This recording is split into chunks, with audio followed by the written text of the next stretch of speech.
বিসমিল্লাহির রহমানির রহিম। আসসালামু আলাইকুম। জয় বাংলা, আমার সোনার বাংলা, আমি তোমায় ভালোবাসি। ভার্চুয়াল এডিটর হাফেজ মাওলানা শাহজালাল গোলদার স্টুডিওর বাহির হতে অনুষ্ঠানটি এডিটিং এবং পরিচালনা করছেন। www.dailynewsstar.com, the news star TV, NSTV, newsstar.tv, IPTV এবং YouTube. S Ali Goldar Facebook WhatsApp group S Ali Goldar. www.dailynewsstar.com রাষ্ট্রসংঘ নিবন্ধিত অনলাইন নিউজ পোর্টাল।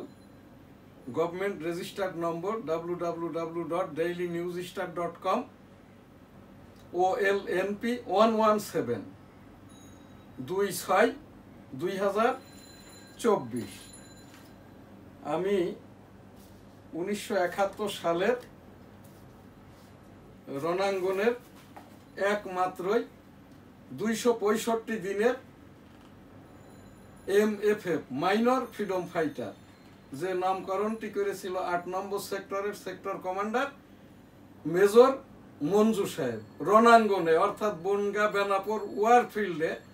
আমার জানা মতে আমি এম শাহজাহান আলী গোলদার, আমি ওই সেই বেনাপোল গাজীপুর সরকারি প্রাথমিক বিদ্যালয়ে এখানটায় ভর্তি করে দেয় আমার আব্বা আমাকে 1968 সালে।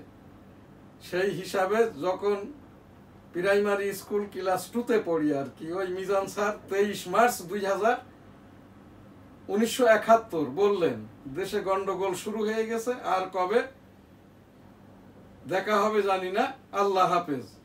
এই মিজান মাস্টারকে যেমন দেখেছি যুদ্ধেরও আগে, উনি 425 জন কুখ্যাত যে তালিকাভুক্ত রাজাকার বঙ্গবন্ধুর, তার একজন মিজানুর রহমান মাস্টারের বাবা গহর মোড়ল তৎকালীন বেনাপোল ইউনিয়নের কাগজপুকুর গ্রামের সারসা উপজেলার যশোর জেলার এই যে পিস কমিটির সদস্য ছিলেন গহর মোড়ল, যার নামটা ব্রিটিশ রেডিও অর্থাৎ BBC থেকে বলা হতো।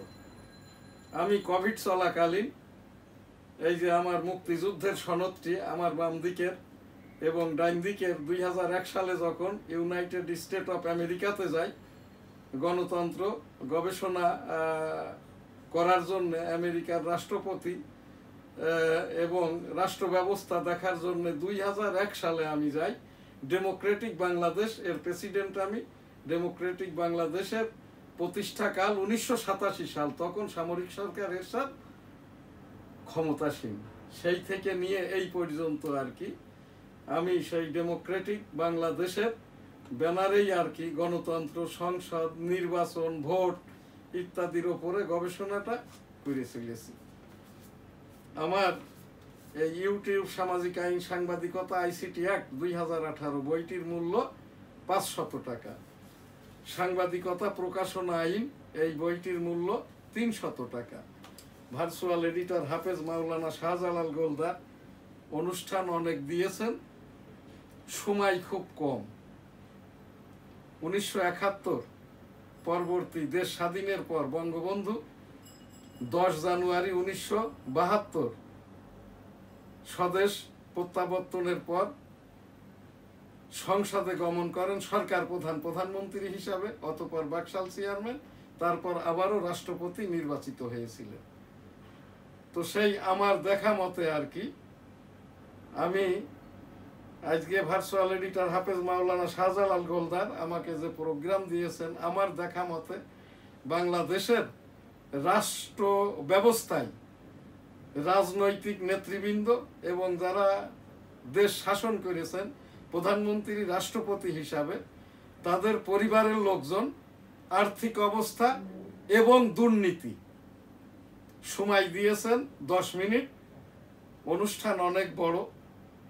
শুরুতেই হজ উমরা, লাব্বাইক আল্লাহুম্মা লাব্বাইক, লাব্বাইক লা শারীকা লাকা লাব্বাইক, ইন্নাল হামদা ওয়ান নি'মাতা লাকাল মুলক লা শারীকা লাক, রাব্বুল আলামিন পাক পরওয়ারদিগার বিশ্বের সকল মানুষকে একবার করে অন্তত হজ উমরা করার তৌফিক দান করুন, আমিন।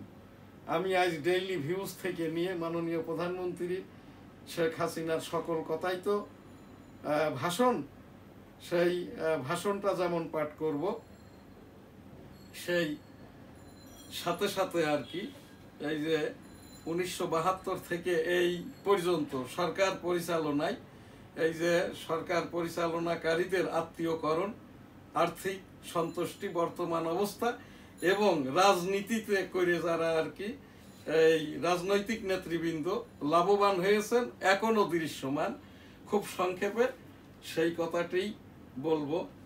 বিসমিল্লাহির রহমানির রহিম। আসসালামু আলাইকুম। জয় বাংলা, আমার সোনার বাংলা, আমি তোমায় ভালোবাসি। মাননীয় প্রধানমন্ত্রী শেখ হাসিনার আজকের ভাষণ পাঠের যে অনুষ্ঠান 7 জানুয়ারি নির্বাচিত হওয়ার পরে 60তম OLNP অনলাইন নিউজ পোর্টাল আজকের প্রোগ্রাম 134 15/7/2024 ডেইলি ভিউজ।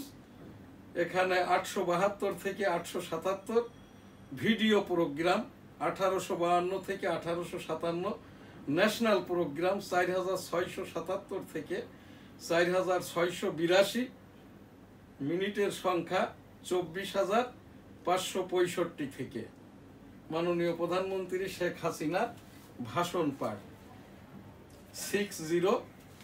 15/7/2024।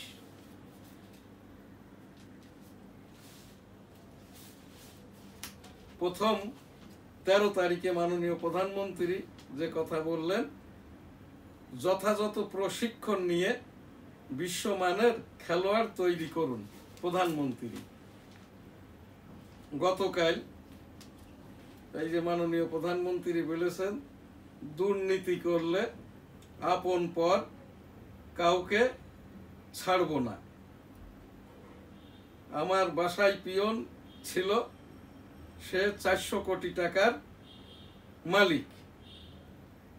প্রশ্ন ফাঁসের সহযোগীদেরও ধরা হবে। চীন ও ভারত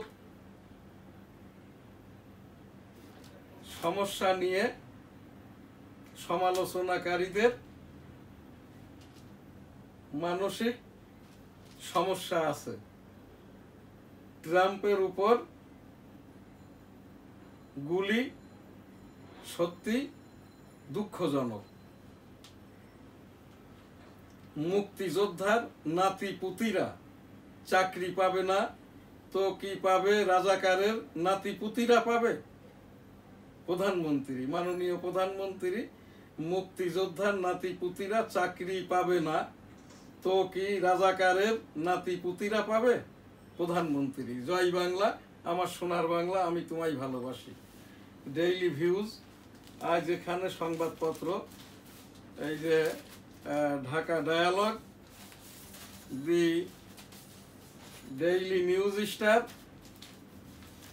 দৈনিক ইত্তেফাক, এখানে মুক্তিযোদ্ধার নাতি পুতিরা চাকরি পাবে না তো কি রাজাকারের নাতি পুতিরা পাবে? প্রধানমন্ত্রী। যুক্তরাষ্ট্র রাজনৈতিক সহিংসতার স্থান নেই। বাইডেন। ট্রাম্পকে হত্যার চেষ্টা, কান ছিঁড়ে বেরিয়ে যায় গুলি, ঈশ্বর আমাকে রক্ষা করেছেন। ট্রাম্প। হামলাকারী রিপাবলিকান দলের নিবন্ধিত ভোটার, বিশ্ব নেতৃবৃন্দের নিন্দা।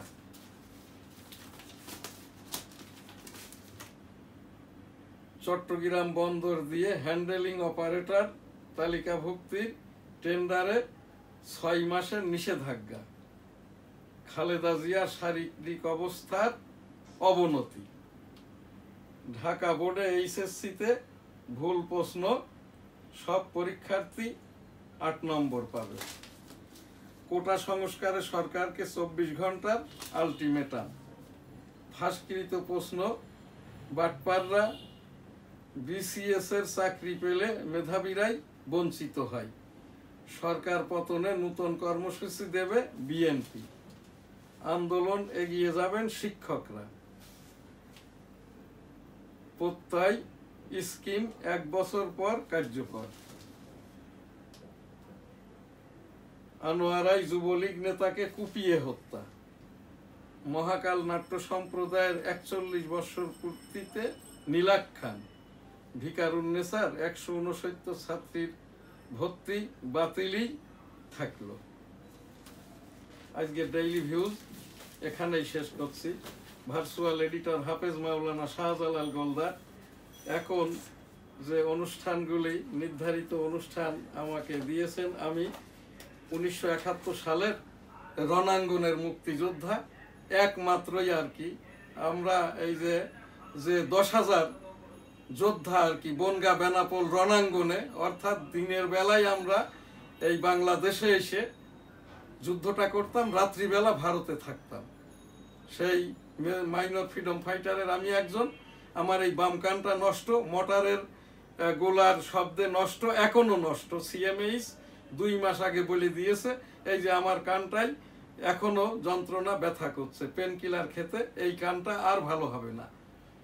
আমি এই যে মুক্তিযুদ্ধের সনদটা আর কি নিয়ে এসছি, এখানটাই আমাদের এই যে মুক্তিযোদ্ধা বিষয়ক মন্ত্রী মাঝে মাঝে রঙ্গ ব্যঙ্গ করে যে কথাটা বলেন, আমি আমার এই মুক্তিযুদ্ধের সনদ এখানে দেখিয়েই, এটা এই আমার বাবার সাথেই আর কি, আমরা 7 ভাই বোন, আমার মা বাবা, আমার বাবা মরহুম হাজী মধুগোলদার যুদ্ধাহত মুক্তিযোদ্ধা ছিলেন, আমিও যুদ্ধাহত কিনা জানি না। এই যে মোটরের গোলার শব্দে আমার এই বাম কানটা নষ্ট হয়, এখনো নষ্ট, কানটাই শুনি না, পেন করে।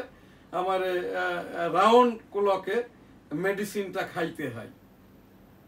এইটা যখন মুক্তিযোদ্ধা মন্ত্রী এই রকমটা আবেদনকারীদের, যারা মানে নিবন্ধিত হওয়ার জন্য আবেদন করেছে, প্রকৃত কাগজপত্র দিয়ে কোর্ট কাছারি পর্যন্ত করেছে, তাদেরকে নিয়েই যখন রঙ্গব্যঙ্গটা করা হয়, মুক্তিযোদ্ধা মন্ত্রী এবং মাননীয় রাষ্ট্রপতি সচিব বরাবর, মাননীয় প্রধানমন্ত্রী শেখ হাসিনা বরাবর উপস্থাপনা, যাদেরই সনদটা আছে, এটা মাননীয় প্রধানমন্ত্রী শেখ হাসিনারই কথা আর কি, যে নতুন করে মাইনরদের এবং যারা মুক্তিযুদ্ধ করেছে নিবন্ধিত হতে পারে নাই, তাদের তালিকাটা করা হবে।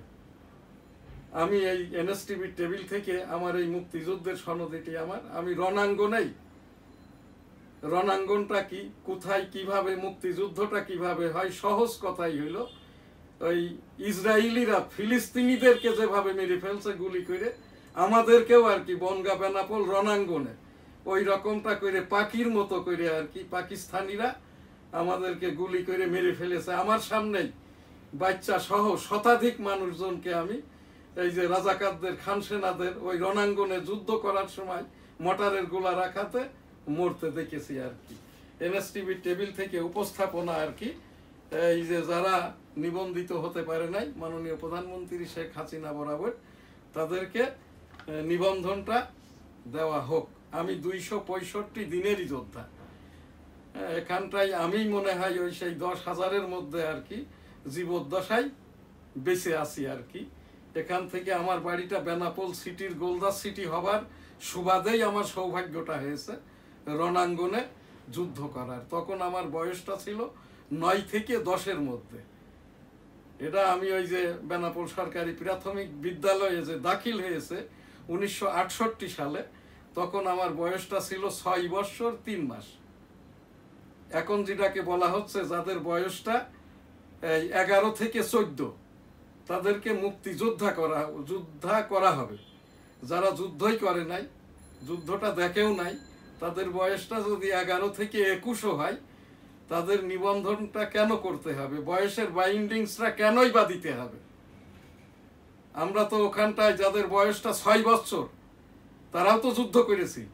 এনএসটিভির টেবিল থেকে আমি মাননীয় প্রধানমন্ত্রী বরাবর, কোটা নয়, যারা প্রকৃত অর্থে আমরা যুদ্ধ করেছি, আমাদেরকে নিবন্ধিত করা হোক। আমাদেরকেই যদি নিবন্ধিত করা হয়, এই রকম আরো যারা মুক্তিযুদ্ধ করেছে এটা নিবন্ধিত হতে পারে নাই আর কি। এই কোটার কোনো প্রবলেমই থাকবে না। কোটা নিয়ে এখানটাই মাননীয় প্রধানমন্ত্রী সহ কোনো মন্ত্রীরই কোনো কথাটাই বলার দরকার নাই। এটা ছেড়ে দিন আপনি এ দেশের 18 কোটি জনগণের উপরে। জনগণ কি চাই, জনগণ কি বলতে চাই, সেইটার ওপরেই আদালত কর্তৃক তো বলেই দিয়েছে আর কি, যে সরকার এটার উপরে যে কোনো সিদ্ধান্ত দিতে পারে। সরকার মানেই জনগণ, জনগণ মানেই ওই যে 1971 সালের জন্য যারা যুদ্ধ করেছে, যারা এই দেশের সপক্ষের, এরা এ দেশের বিরোধীরা নয়। এই জায়গাটাই আর কি আমি আবারও উপস্থাপনা করছি। আমরা যারা এই যে আবেদিত এবং মাইনর ফ্রিডম ফাইটার, আমাদেরকে মুক্তিযোদ্ধা হিসাবে আমি ব্যক্তিগতভাবে উপস্থাপন করছি। আমার মর্যাদা প্রয়োজন, মুক্তিযুদ্ধের কোনো ভাতা আমার প্রয়োজন নাই। আমি এখান থেকে আরেকটি উপস্থাপনা করছি, আমার এই কানের চিকিৎসা, চোখের চিকিৎসা, আমি 2 মাস যাবত আমার এই চোখে আরো ইনজেকশন নিতে হবে, 10টি নিয়েছি, যার মূল্য ছিল 60,000 টাকা। এখন যে ডোজটা দিয়েছে প্রতিটি ইনজেকশনের মূল্য 1 লক্ষ টাকা। আমাকে যদি কোনো দানবীর দান ধান করে আমার চিকিৎসার জন্য, তাহলে আমি চিকিৎসাটা পাইব। এনএসটিভি টেবিল থেকে উপস্থাপনা করলাম, ভার্চুয়াল এডিটর হাফেজ মাওলানা শাহজালাল গোলদার। এখন যে অনুষ্ঠান আমাকে দিয়েছেন আর কি, দেশ স্বাধীনের পর হতে এই পর্যন্ত যারা দেশ শাসন করেছেন তাদের আর কি আত্মীয় স্বজনরা এবং ব্যক্তিগত তাদের সহায় সম্পত্তি কি অবস্থায় আছেন। শুরুতেই আমি মাননীয় প্রধানমন্ত্রী শেখ হাসিনা দাদার কথাটাই বলি।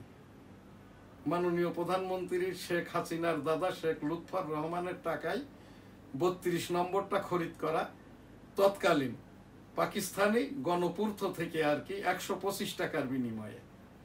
এখন যেটা বঙ্গবন্ধু জাদুঘর, এটা 18 কোটি জনগণের হেরিটেজ বা সম্পদ, সুধা সদন doctor M A Wazed Miah, যিনি বঙ্গবন্ধুর জ্যেষ্ঠ জামাতা।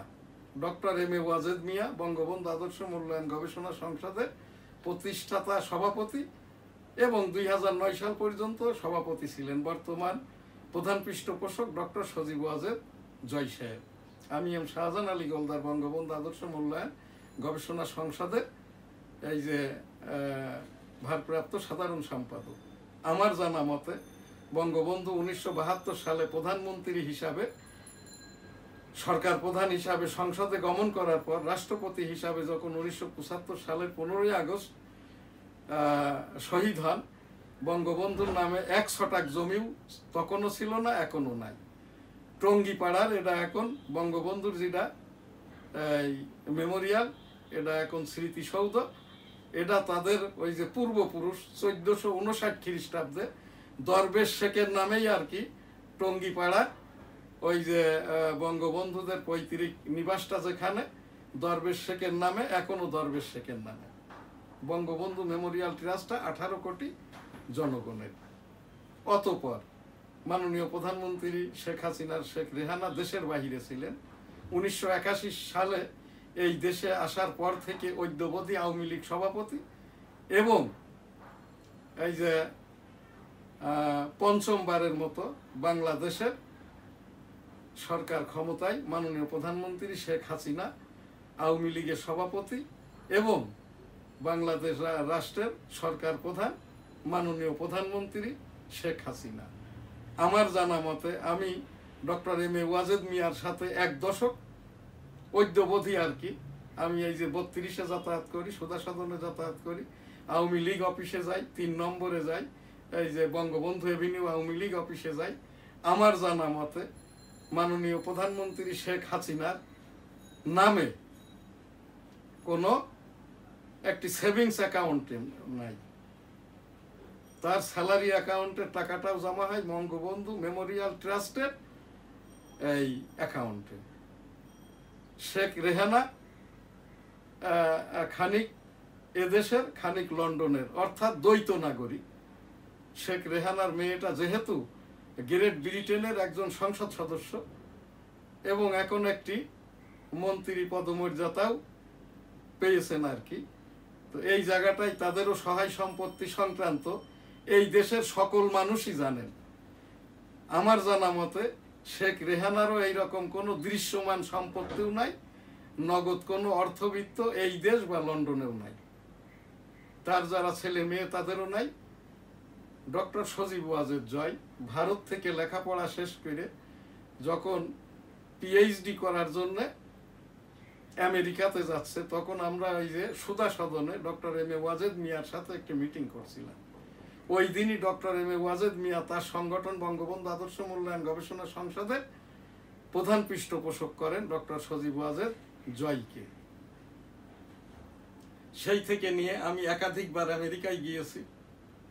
2001 সালে, তৎপরবর্তীতে 2018 সালে, তখন মাননীয় প্রধানমন্ত্রী জাতিসংঘ মিশনে আমেরিকাতে ছিলেন। আমি ওই জায়গাতে আমেরিকার নিউ ইয়র্কের জ্যাকসন হাইটসে সর্বদলীয় সাংবাদিকরা আমাকে একটি সম্বর্ধনা দেয়। তখন আর কি ওই জায়গায় আমি সাংবাদিকদের ওপেন সিক্রেট জিজ্ঞাসা করেছিলাম। তারা আমাকে বলেছিল ডক্টর সজীব ওয়াজেদ জয় সাহেবের 2টি ফ্ল্যাট আছে। আমি জিজ্ঞাসা করেছিলাম ওনার মান্থলি বা বাৎসরিক ইনকাম কত। তখন আমাকে বলা হয়েছিল ডক্টর সজীব ওয়াজেদ জয় সাহেবের বাৎসরিক ইনকাম প্রায় 6 কোটি টাকা। তার ফ্ল্যাট 2টার দাম কত? এই 8 কোটি টাকা। আপনি কত দিন আগে আমেরিকাতে এসেছেন, আপনার সম্পদ কি? তখন পাশের থেকে একজন বললেন উনি এখানে মাসের শেষে ঘর ভাড়াই পায় 4 কোটি টাকার মতো। আমেরিকাতে এসছে 2018 সালে, তার আমেরিকা যাওয়ার বয়স 23 বছর। এখানটায় আমার জানা মতে আর কি আজ পর্যন্ত ডক্টর সজীব ওয়াজেদ জয় সাহেবের দৃশ্যমান এমন কোন সম্পদ, ইতিমধ্যে তো ঘোষণা হয়েছে ডক্টর সজীব ওয়াজেদ জয়ের আমেরিকাতে যে সহায় সম্পত্তি আছে আমেরিকান সরকার কেড়ে নিয়েছে। বাংলাদেশে তো তার কোনো সম্পদই নাই, যেহেতু এখানে মাননীয় প্রধানমন্ত্রী শেখ হাসিনা এই যে পদ্মা ব্রিজটা করার পরামর্শ দিয়েছেন, আইসিটি মন্ত্রণালয় করেছেন 2014 সালে, এবং আইসিটি এক আইন করেছেন 2018 সালে ডক্টর সজীব ওয়াজেদ জয় সাহেব। 2016 সাল হতে মাননীয় প্রধানমন্ত্রী Sheikh Hasina adviser to IT, part time non salary, অর্থাৎ খণ্ডকালীন এবং অবৈতনিক, যখন আমেরিকা থেকে এই দেশে আসেন তখনই কাজটা করেন। পুতুল বর্তমান হিসাবে যে বেতনটা পান সাইমা ওয়াজেদ পুতুল, এখানটাইও আর কি বলার কোনো অপেক্ষা নাই। সেই মাননীয় প্রধানমন্ত্রীর একাগ্রতায়, নিষ্ঠায়, এই যে ধর্মীয় মূল্যবোধে আর কি এই 560টি উপজেলা মসজিদকে জাতীয়করণ করেছেন, দাওরা হাদিসকে এম.এ পাশের সমমান দিয়েছেন, যেটা বঙ্গবন্ধু আর কি ইসলামিক ফাউন্ডেশন কাকরাইল মার্কাজ টঙ্গী জমায়েতের জায়গা দিয়েছিলেন আর কি। সেই মাননীয় প্রধানমন্ত্রীর নির্বাহী আদেশে পদ্মা সেতু, এবং যারা 27,000 বেতন পাইতেন এখন 1 লক্ষের কাছাকাছি বেতন পায়। তারপরেও আর কি এই যে ঘুষখোর যারা আর কি, ঘুষ খাওয়াটা একটা ব্যাধি, রোগ। ঘুষখোরদের দায়ী দায়িত্ব কে নিবে? সেই বঙ্গবন্ধুর সরকার, শেখ হাসিনার সরকার।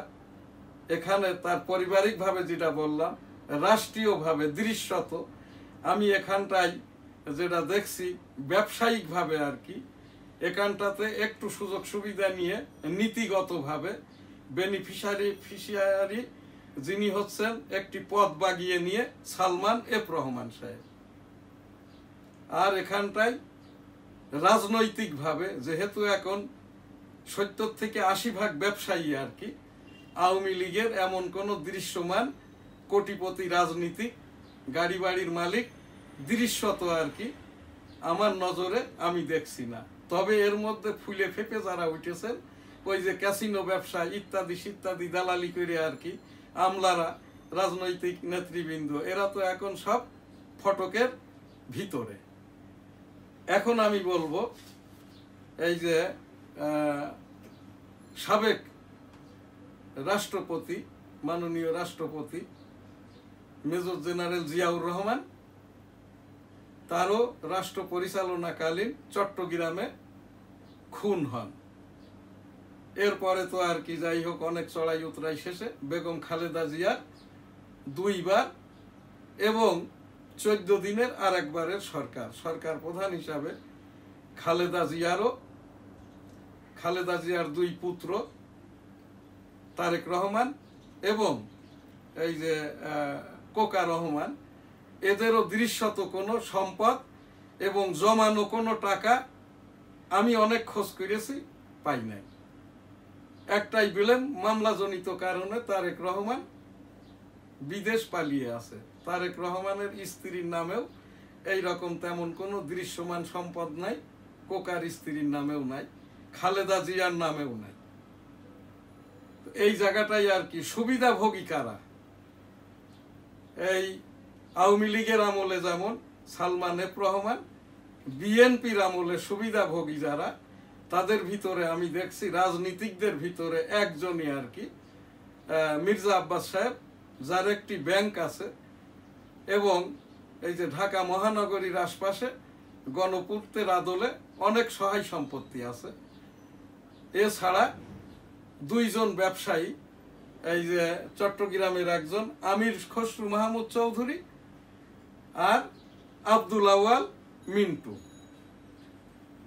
এই জায়গায় আওয়ামী লীগের সরকারের কোনো আত্মীয় স্বজন, বিএনপি সরকারের কোনো আত্মীয় স্বজন, ইভেন এমনকি এরশাদ সামরিক সরকার হলেও স্বয়ং এরশাদ এবং তার এখন যে পার্টি চেয়ারম্যান রওশন এরশাদ, এদের নামেও কিন্তু দৃশ্যমান কোনো সম্পদ স্বনামে বেনামে বা নগদেও কোনো ব্যাংক ব্যালেন্স নাই।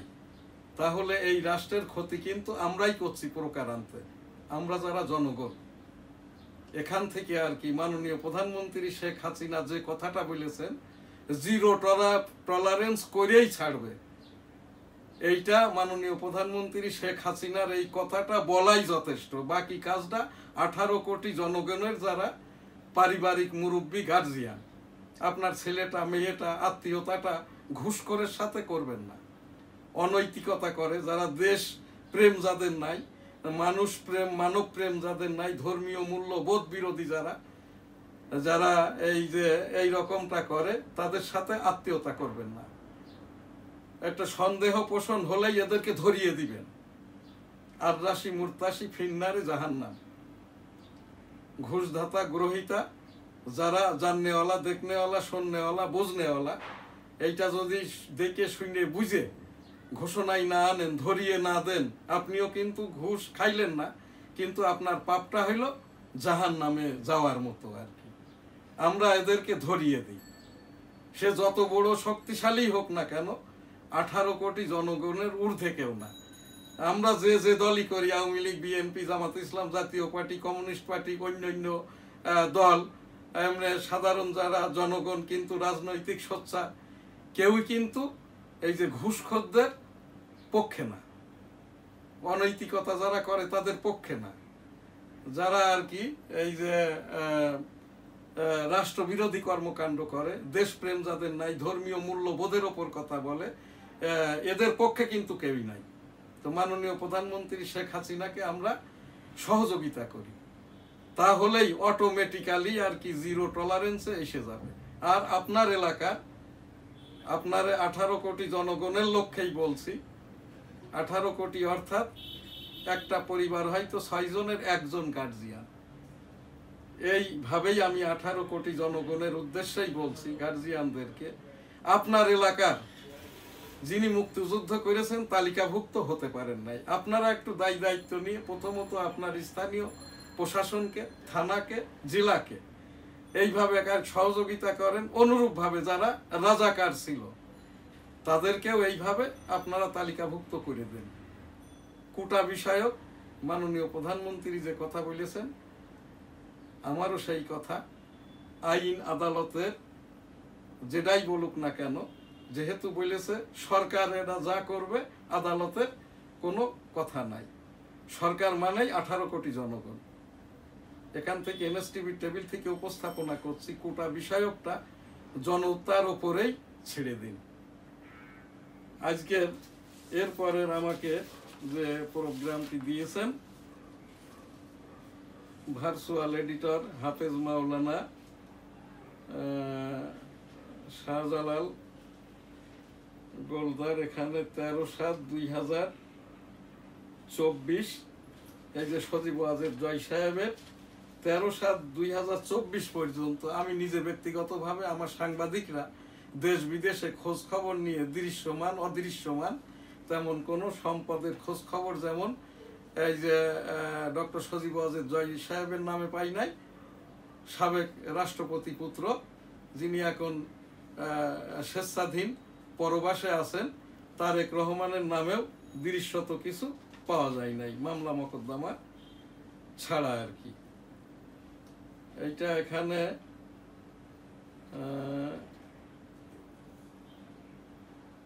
আমার বর্তমান আর কি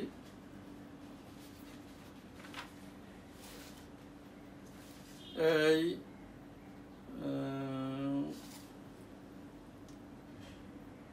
দি নিউজ স্টার টিভি, আমি এই রকমটা খবর করার কারণে আমি এই যে 1971 সালের রণাঙ্গনের আমার কৃত 9 মাসের যে রণাঙ্গনের মুক্তিযুদ্ধ 9টি প্রোগ্রাম, মুজিব শতবর্ষ উপলক্ষে 140টি প্রোগ্রাম, কোভিড চলাকালীন আর কি এখানে 20,087 মিনিটের প্রোগ্রাম আমি করার কারণে আর কি ইউটিউব কর্তৃক আমার এই দি নিউজ স্টার টিভি ইউটিউব চ্যানেলটি হ্যাক করা হয়েছে। এখানে এখন আমি ওই চ্যানেলে লগ ইন করলে আমার লেখাটা আসছে your channel is closed by এই যে ইউটিউব অপারেটর। এনএসটিভি টেবিল থেকে আমি উপস্থাপনা করছি, অভিযোগও করছি আর কি। আমার এখানে ব্যত্যয় যদি কিছু হয়ে থাকে, যে প্রোগ্রাম যে অনুষ্ঠান বা যেটার উপরে ভিডিও ক্লিপিং অন্যটা যদি করে থাকি, আইসিটি অ্যাক্ট আমাদের বাংলাদেশস্থ আইন আছে, গুগলের ইন্টারন্যাশনাল আইন আছে, তার ওপর দিয়ে ওই অংশটুকের ওপরে আমার সাসপেনশন বা পানিশমেন্ট বা বিচার হবে। কিন্তু আমার টোটাল এই যে চ্যানেলটি www.dailynewsstar.com, আমার যে ইমেলটি b21@gmail.com, newsstar3@gmail.com, এটা ডেডিকেটেড ইমেল। এর ওপরেই আমার দি নিউজ স্টার টিভি ইউটিউব চ্যানেলটি খোলা 2018 সালে।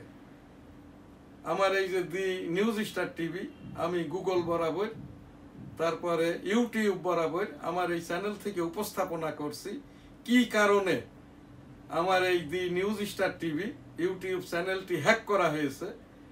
প্রকৃত অর্থে আমাকে অবগত না করাইলে আমি আইসিটি অ্যাক্টের মাধ্যম দিয়ে আইন আদালতের মাধ্যমে গুগল এবং ইউটিউবের ওপরে বাংলাদেশস্থ যারা অপারেটর আর কি তাদের ওপরে আমাকে হয়তো আইনগত ব্যবস্থাটা নিতে হবে। আমি নিজেও একজন রেভিনিউ লয়ার এবং এই যে আইসিটি অ্যাক্ট 2018 সম্পাদনা কর্ম এবং সাংবাদিকতা প্রকাশনা আইন যেটা 1973 সালের রাষ্ট্রপতির আদেশ, সেটাও আমার সম্পাদনাকৃত বই।